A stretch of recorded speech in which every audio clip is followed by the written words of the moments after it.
자, 오늘 두사이너빌리티 보도록 하겠습니다. 자, 금일 투경이 해제되는 날이다 보니까 뭐 대단히 상승한 건 아니지만요. 그래도 갭을 띄우고 시작했습니다. 그래도 조정에 어느 정도 브레이크를 걸어주는 그림은 보여줬다고 생각이 들고요. 그리고 보시면 이제 이평선이 수렴된 자리, 5일선과 60일선, 21선이 수렴된 자리 위로 주가가 안착해 있기도 합니다.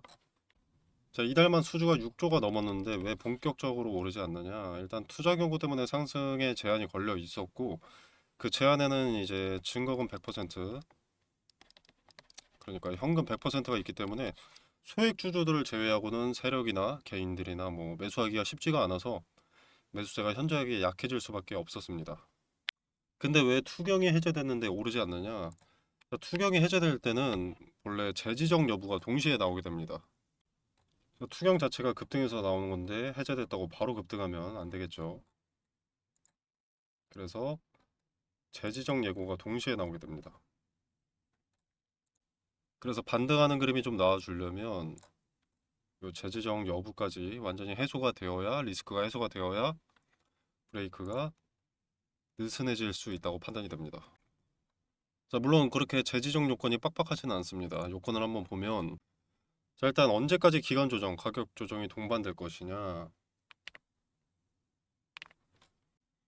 자, 일단 최초 판단일은 12월 23일부터고, 그날 지정 요건에 해당되지 않을 경우 하루씩 수년에서 최종 26년 1월 7일까지 판단을 한다. 23일부터 1월 7일까지라는 거죠. 자, 이제 밑에 조건, 위에 조건 한번 보겠습니다. 자, 1번 조건. 자, 판단일의 종가. 하루씩 수년한다고 했으니까 매일매일의 종가가 되겠죠.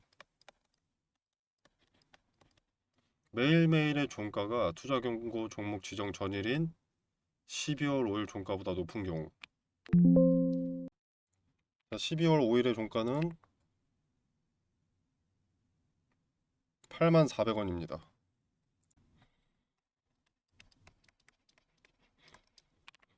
자, 그 다음 2번 조건 보겠습니다. 자, 매일매일의 종가가 투자 경고 종목 해제 전일 12월 19일 종가보다 높은 경우. 자, 12월 19일. 자, 종가 77,400원. 자, 근데 77,400원이면 첫 번째 조건인 84,000원보다 주가가 낮죠. 기준이 낮죠.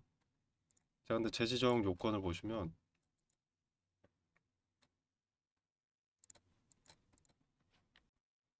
이 세 가지 사항에 모두 해당하는 경우이기 때문에 2번 조건은 필요가 없습니다. 봐야 되는 건 1번 조건 84,000원과 3번 조건 매일매일의 종가가 이거래일 전의 종가보다 40% 이상 상승하는 경우. 요거죠. 근데 요것도 쉽지 않습니다. 국장은 하루 30%가 맥시멈이고 이거래일간 40%가 오르려면 엄청난 급등이 좀 나와줘야 되죠. 그렇기 때문에 웬만해선 재지정되지 않습니다. 갑작스러운 급반등이 없다면 전혀 신경 쓸 필요가 없는 내용이고요. 주가가 84,000원을 넘어선다. 그럼 이때부터 경계를 하시면 됩니다. 이때부터는 이제 이거래일간 종가 차이가 40%가 나는지 이것만 신경 쓰면 되겠죠. 자, 발생하지 않은 일이고 발생할 가능성이 상당히 낮은 일이기 때문에 이제 딱지 관련해서는 별 신경 쓰지 않으셔도 되고요. 만약에 급등이 생겨서 재지정 리스크가 짙어지면 이 부분은 소통방에서 따로 언급을 드리겠습니다. 아, 그리고 하나만 더 말씀을 드리자면 그 3번 조건 있죠. 이거래일 전보다 40% 이상 급등. 그 달성하기가 상당히 쉽지 않습니다. 상당히 어렵습니다. 자, 지금 밑에 있는 게 요 캔들이죠. 밑에 자리에 있는 캔들. 종가가 다소 낮은 캔들. 자, 요 기준으로 하더라도 종가가 74,500원입니다. 74,500원에서 40%가 오르려면 10만 원이 넘어야 되는 거거든요. 근데 단기간에 10만 원을 넘기기는 쉽지 않기 때문에 재지정 여부는 이미 피해갔다라고 생각해도 될 정도입니다. 자, 그래서 재지정 여부를 달성할 가능성은 낮은데 이게 그래도 재지정 여부가 달려 있지 않습니까? 요건이. 지금 뭐 기관이나 외인이나 세력이나 뭐 증거금 풀렸다고 해서 돈을 집어넣을 이유가 없는 겁니다. 급등시킬 이유가 없다는 겁니다. 지금 만약에 주가를 급등시켜서 개인들 탑승하게 만들 이유가 없다는 거죠.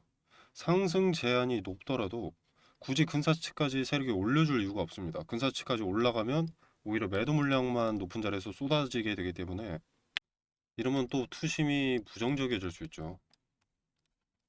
매도 압박이 강해질 수 있습니다. 그래서 지금은 기간 조정이 필요하다. 자, 현재 주가가 오르지 않는다고 망한 게 아닙니다. 수주는 조 단위로 계속 나오는 기업이고 선반영이 되더라도 신규 수주가 계속 나오고 있기 때문에 추세가 무너질 시기는 아니라고 봅니다. 그리고 아까 말씀드린 이평선도 자리를 잡아가고 있습니다. 지금 수렴 지지의 형태를 나타내고 있는데 요 지지는 일단 강력할 수밖에 없고요. 요 지지가 깨지지 않는다면 여기 지지받고 뭐 이런 식으로 반등하는 이런 그림이 나올 거라고 생각합니다. 자, 그리고 주가 추세 있죠. 현재 여기서부터 주가 추세. 이 변동 자체가 현재 단기 매매의 흐름입니다. 자, 왜 단기 매매의 흐름이냐? 일단 공시를 한번 보게 되면 자, 여기 이런 게 있죠. 두산에너빌리티 주식 선물, 주식 옵션 2단계 가격 제한 폭 확대 요건 도달. 자, 이게 파생 상품의 상승 제한폭이 단계적으로 확대되는 제도인데 이게 특정 종목의 가격이 1단계일 때 기준가 대비 10% 상승 후에 5분 뒤에 20%로 이렇게 늘어나는 겁니다. 한번 눌러보겠습니다. 여기 친절하게 적혀 있습니다. 쉽게 말해서 이 공시는 맥시멈이 10%까지 정해져 있다가 5분 뒤에 20%로 늘어나는 거죠. 리스크도 커질 수 있으나 맥시멈이 올라가는 거죠. 그리고 하락에 베팅을 하게 되면 하락할 때 이익도 20%까지 확대가 되기 때문에 단타들이 몰려드는 겁니다. 그래서 급등을 했던 거고요. 그래서 이 공시가 뜨면 단기적으로 급등하고 빠르게 조정받는 모습이 상당히 높은 확률로 나오게 됩니다. 자, 보시면은 윗자리에서 이렇게 횡보세를 이어가던 두산에너빌리티가 갑자기 거래가 터지면서 급등을 합니다. 요 날짜가 10월 10일입니다. 이 공시가 떴던 10월 10일. 맥시멈이 위아래로 20% 늘어나게 되었으니까 단타들이 몰려드는 거죠. 자, 그렇게 이렇게 단타들이 몰려들어서 주가가 올랐다가 빠르게 이익 실현하고 자, 그 다음에 신고가를 찍었던 날짜를 보시면 10월 29일입니다. 자, 같은 공시가 또 나왔었네요. 이날 날짜를 한번 보게 되면은 10월 29일입니다. 자, 이때도 주식 선물은 상승 방향이기 때문에 주가가 단기적으로 급등을 했던 거죠. 신고가임에도 불구하고 12.73%까지 올랐었습니다. 그리고 또 빠르게 이익 실현을 하면서 단기 가격 조정을 빠르게 받습니다. 자, 그리고 나서 보면은 자, 10월 10일 떴고 10월 29일 떴고 여기 하나 더 있네요. 11월 5일 11월 5일 근데 11월 5일에는 오히려 하락했습니다. 오르지 않고 그죠? 왜 그럴까요? 내용을 한번 살펴보겠습니다. 자, 두산에너빌리티 주식 선물 하락 방향. 자, 이때는 하락으로 범위가 확대됐으니까 하락에 베팅을 하는 거죠. 단타들이 하락에 몰린 거죠. 자, 그래서 저 공시가 뜨자마자 하락하고 그 다음날까지 하락세를 이어가게 됩니다. 자, 그래서 두산에너빌리티는 현재 단타들의 수급세 뭐 그런 것을 제외하고는 어떤 움직임이 크게 없어서 크게 불안정한 상황이다. 여기 찍고 내려왔다고 해서 이제 추세가 무너지기 시작한 것이다. 이렇게 생각할 필요가 없다는 겁니다. 조정 국면 시작이다. 이렇게 볼 필요가 없다는 거예요. 단타들이 돈 먹을 기회가 반짝 왔고 그래서 그들의 수급세에 이런 음봉이 떴었을 뿐이고 종목 자체나 기업 자체의 기대감이 끝났다거나 메리트가 없어서 여기서 내려온 게 아니라는 겁니다. 하락 방향으로 2단계가 열렸었고 투경 딱지까지 달렸었는데 이 자리를 오히려 지켜주고 이평선 수렴 지지를 만들어 놓고 그 위에 주가를 안착시켜 놓은 지금 상황이 오히려 긍정적이다. 이렇게 판단합니다. 변동이 심하던 당시는 파생상품 투자자들의 단기 수급 때문이다. 이렇게 말씀드릴 수 있겠습니다. 앞으로 주가 전망이 상방으로 갈지 하방으로 갈지는 요 작은 박스권 내에서 결정이 될 겁니다. 이평선 수렴 지지를 깨느냐, 수차례 돌파 시도가 있었던 저항 라인을 돌파할 것이냐, 요걸 지켜봐야만 알 수 있습니다. 먼저 알 수 있는 존재는 직접 자금을 소모해서 주가를 들어올리는 주체를 제외하고는 그 어디에도 없습니다. 그래서 우리는 차트에서 드러난 흔적을 토대로 예측을 할 수 있습니다. 차트는 후행성이다 라고 말씀하시는 분들도 있으실 텐데 돈이 아무리 많은 주체라도 기본적으로 시세 차익을 목표로 합니다. 그리고 주가를 올리는 것이든 내리는 것이든 거래라는 것이 체결되어야 주가를 드리블할 수 있는 겁니다. 주가가 상방으로 가는 것이 또는 하방으로 가는 것이 합리적이어야, 이유가 있어야, 설명이 되어야 개인들이 매수하거나 손절하거나 하는 겁니다. 그 개인들을 도구로 사용하기 위해서는 차트에서 그럴싸한 무언가를 보여줘야 하기 때문에 직접 매수할 만한 메리트를 목격하게 하고 손절해야 할 리스크를 목격하게 해야 하는데 이때 사용되는 것이 개인들이 가장 많이 지켜보는 주가인 거죠. 그래서 후행성이 아니라는 겁니다. 자, 극단적인 예시로 만약에 두산에너빌리티가 뭐 100조 수주 계약 공시를 따냈다. 그래서 그걸 공시를 했는데 만약에 주가는 마이너스 10%가 하락한다. 이러면 말이 되겠습니까? 이러면 여러분들 손절하시겠습니까? 절대 안 하겠죠. 그리고 또 뭐 반대로 100조 수주가 취소가 됐다. 근데 상한가를 갑니다. 그러면 믿을만 하겠습니까? 매수하시겠습니까? 매수하기 좀 꺼려지시겠죠. 합리적인 상황을 연출하고 고점임에도 불구하고 높은 자리에서 매수하고 저점임에도 불구하고 손절하게 하기 위함과 주가를 드리블하기 위해서 필요한 유통 주식을 장악하기 위한 매물 소화 등의 드리블 자체가 차트에 드러나기 때문에 후행성으로 판단할 이유가 없습니다.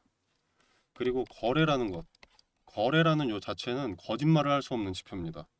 객관적인 사실을 토대로 그래프가 그려지는 것이 거래죠. 손뼉도 마주쳐야 소리가 나듯이 매수자가 있으면 매도자가 있어야 집계되는 것이 거래입니다. 우리는 이 흔적에서 상방으로 갈지 하방으로 갈지 정도는 예측할 수 있습니다. 텔레그램 방에서는 지금 두산에너빌리티의 차트가 무엇을 의미하는지, 그 근거는 무엇인지, 수렴 저항의 자리가 이탈하지 않는 게 중요하다고 했는데 이 이평선들은 무엇을 의미하는지, 수차례 돌파 시도가 있는 이 저항을 돌파할 근거는 무엇인지, 돌파하게 되면 이후 주가 전망은 어떻게 되고 매도 타점과 매수 타점은 어디가 메리트 있는지 디테일을 설명드리겠습니다.